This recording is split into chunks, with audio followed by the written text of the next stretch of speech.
자, 이재명 민주당 대표가 대장동 위례 신도시 그리고 성남 FC 건으로 구속영장이 청구된 지금 그의 또 다른 게이트급의 의혹 관련 소식이 들려와 화제가 되고 있습니다. 바로 북한 대북 송금 의혹, 그리고 또 다른 그 중심에 선 자, 쌍방울 전 회장 김성태와 경기부지사 이화영의 소식이 바로 그것인데요. 지금요 여러분, 빵에서 일이 하나 터졌다고 합니다. 김성태는 계속 모르쇠를 시전하는 이화영에게 쌍욕을 날리는가 하면 아무튼 난리가 난 것 같은데 해당 소식 간단하게 전해드리도록 하겠습니다. 자, 검찰이 대북 송금 건으로요 이화영의 첫 조사를 시작했는데 하도 이 새끼가 오리발을 내미니까 이렇게 김성태와 아태엽 회장과 쌍방울 부회장 3명을 이화영 앞에 데려다 놓고 사자대지를 시켰다고 합니다. 근데 이놈이 여기에서도 정신을 못 차리고 오리발을 내밀었나 봐요. 그랬더니 드디어 김성태가 폭발을 했습니다. 이 새끼가 감히 날 모른 척 한다고, 발뺌을 한다고. 자, 조금 내용 자세히 보시면 검찰은 이화영 전 경기부지사와 김성태 쌍방울 전 회장을 비롯 방용철 쌍방울 부회장 그리고 안부수 아태엽 회장 등 4명을 불러서 대질신문을 진행했습니다. 같은 날 오전 10시부터 이화영 전 부지사에 대한 피의자 조사를 진행한 뒤 오후 4시 30분쯤 안부수 아태엽 회장을 불러서 이전 부지사와 대질신문을 실시한 것 같습니다. 그러다 어떠한 이유로 아마도 이화영이가 졸라게 발뺌을 했겠죠. 오후 6시쯤부터는 김성태 쌍방울 전 회장과 부회장까지 소환을 해서 이화영 앞에다가 데려다 놓은 거예요. 자, 갑자기 만난 이들 대질신문이 이뤄지기 전부터 다른 주장을 해대면서 고성을 주고받은 것으로 전해지는데 3대1의 구도였다고 해요. 김성태 쌍방울 전 회장, 방용철 쌍방울 부회장, 그리고 아태엽 안부수 회장이 같은 주장을 했고 이화영 경기부지사만 반대 주장을 했다고 합니다. 쌍방울이 800만 달러를 북한에 넘기는데 경기도와 이전 부시사 등이 개입을 했는지 추궁을 했으며 이 과정에서 이화영을 제외한 3인은 북한에 돈이 넘어간 것을 경기도는 인지를 하고 있었다 진술을 했다 합니다. 김성태는 여기서 울분을 쏟으면서 우리 쌍방울 가족 임직원들 다 죽게 생겼다며 회사가 망하게 생겼다는 말도 뱉었다 하고 이화영에게 왜 밥 먹고 술도 마셨었는데 비즈니스석 옆에 탔었었는데 그걸 기억 안 난다고 하며 고성을 질렀다고 해요. 그럼에도 불구하고 이화영은 쌍방울이 자체 사업을 위해서 북한에 돈을 보냈으며 경기도와는 관련이 없다라는 그런 기존의 입장을 다시 강조를 했고 이 과정에서 김성태가 드디어 빡이 쳐가지고 폭발하며 고성이 오고 갔다 합니다.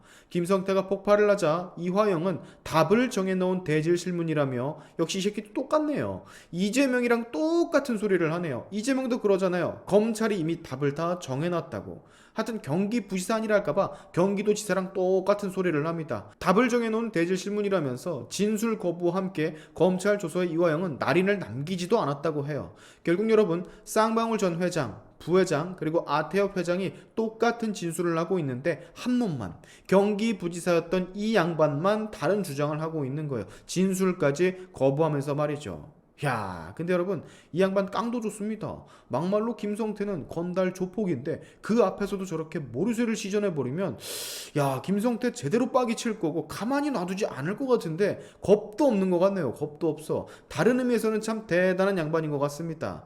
상황이 이렇게 굉장히 재밌게 흘러가요 여러분. 결국에 이재명 대표의 측근 중에 최측근은 이화영이었고 이화영은 이재명과 거의 한 몸이라고 봐도 무방한 거겠죠. 이 정도로 진술을 거부하고 다른 말을 해대니까 이재명은요 정말 지금 대장동 때문에라도 정신이 하나도 없을 텐데 한 곳에서는 또 이렇게 대북 송금 의혹으로 언론이 뒤덮이고 있으니 이거 막으면 저게 새고 저거 막으면 이게 새고 진짜 무슨 야, 그러니까 여러분 사람은요 죄를 짓고 살면 안 되는 겁니다. 언젠가는 다 뽀록이 나고 벌을 받게 되어 있거든요. 자, 제가 전 영상에서요 분명히 민주당 애들은 들고 일어날 거라고 말씀을 드렸었는데 네, 여기 보십시오.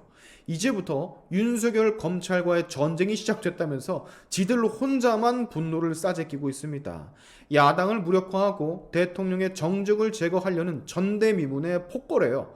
군사 정권도 하지 못했던 일을 서슴지 않고 자행하는 윤석열 검찰의 만행에 분노를 하답니다. 이 연병할 것들 끝까지 이재명이 잘못해서 이딴 일이 벌어졌다고는 단 한마디도 하지를 않습니다. 그 어느 누구도.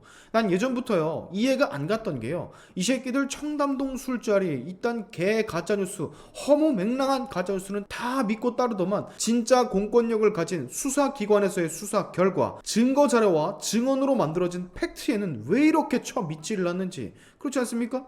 무슨 뭐 청담동 술자리니 천공이니 뭐니 쥘리니 뭐니 이딴 거지 같은 가짜뉴스는 전부 다 처믿고 난리를 피우는데 왜 검찰의 수사 결과, 경찰의 수사 결과는 이렇게들 못 믿을까? 말이 안 되잖아요. 막말로 믿을 거였으면 증거와 증언으로 바탕이 된 전문 수사기관의 수사를 믿어야지. 제 말이 틀렸습니까? 자, 이재명도 이제서야 대응을 합니다. 근데 역시는 역시죠. 이 양반도 참 대단한 징한 양반이에요. 윤석열 검사 독재 정권, 오늘은 검찰권 사유화를 선포한 날이래요. 진짜 웃겨가지고 과연 이렇게 생각하는 국민들이 얼마나 되겠습니까? 개딸들만 미쳐가지고 날뛰겠지. 그 증거가 바로 이거예요. 2월 셋째 주 전국 지표조사 보고서에 나와 있는 정당의 지지도. 현 정부에 대한 만족도는 낮지만 우리가 더 주의 깊게 봐야 될 점은 바로 정당의 지지도입니다. 너무 많은 차이가 보여요. 정당 지지도가 국민의힘 39%, 그리고 민주당은 26%, 그리고 바로 여기 태도 유보가 28%란 사실. 뚜렷하게 아직까지 당을 지지하지 않는 사람들, 즉 중도층들, 지켜보겠다고 하는 사람들이 28%가 넘는 거면 이 말이 뭐냐면요, 여러분, 말 그대로 여러분 유보, 지켜보겠다는 소리입니다. 뭐를? 지금 미친듯이 언론에 오르내리고 있는 이재명의 비리 의혹들을. 민주당은 이걸 너무 간과하고 있는 것 같아요. 이 수치는요 내년 총선에 그대로 드러날 거거든요. 정당의 지지도가 13%나 벌어져 있고 간을 보는 사람들이 28%나 된다는 거는요, 이거 나중에 정말로 민주당으로서는 감당 못할 결과가 올 수도 있다라는 소리입니다. 이번에 이재명 체포 동의안이 올라오고 그 결과를 봐서 저 28%의 태도 유보들이 조금씩 민주당에게 학을 떼게 되겠죠. 진짜 징한 놈들이구나, 진짜 나쁜 놈들이구나 하고. 제가 늘 말했지만 민주당은 이재명을 버려야 산다니까요. 이걸 왜 모를까 몰라. 비명계 친문 의원들은 이번에 이재명을 끌어내리던 밖으로 나가서 새롭게 창당을 하던 그렇게 해야 당신들 밥줄, 권력이 안 끊길 수 있어요. 이재명이 계속 그 자리에 앉아있으면 당신들 공천을 줄까? 서른, 이원욱, 조홍천, 홍영표, 박용진 이런 사람들 공천 줄까요? 꿈 깨셔야지. 저는 여러분 체포 동의안 부결이 될 가능성이 많다고 말씀을 드렸죠. 근데 이 수치, 결과값, 찬성과 반대표의 결과값도 참 많이 궁금합니다. 이 결과값에 따라서 국회 내 분위기, 국민들의 시선, 모든 게 판가름 나기 때문이에요. 약간의 차이로 부결이 돼도 그 나름대로 충격과 재미가 있을 거고, 아예 노웅래 때처럼 부결이 싹 돼버려도 국민들이 화가 날 거고, 노웅래 때와 정반대로 아예 가결이 돼버리면 이재명의 사색이 된 친명 의원들 그리고 강성 의원들의 하얗게 질린 얼굴을 우리가 볼 수 있을 거고, 다 재밌을 것 같지 않습니까? 그래도 여러분 하나는 확실합니다. 이재명은요 분명히 언제가 될지 정확하게는 모르겠지만 본인의 죗값을 치룰 거예요. 물론 그 민주당 대표라는 왕좌에서 내려와서 말이죠. 그때를 기대하세요. 잔치국수 제대로 한번 먹어봐야죠. 오늘의 샤인튜브 여기까지 하겠습니다. 여러분의 영상 공유는 세상을 밝히는 힘이 되니까 꼭 공유 부탁드리면서, 지금까지 영상이 좋으셨다면 구독과 좋아요 그리고 알림 설정까지 꼭 한 번씩 눌러주시면 감사하겠습니다. 다음에 봅시다.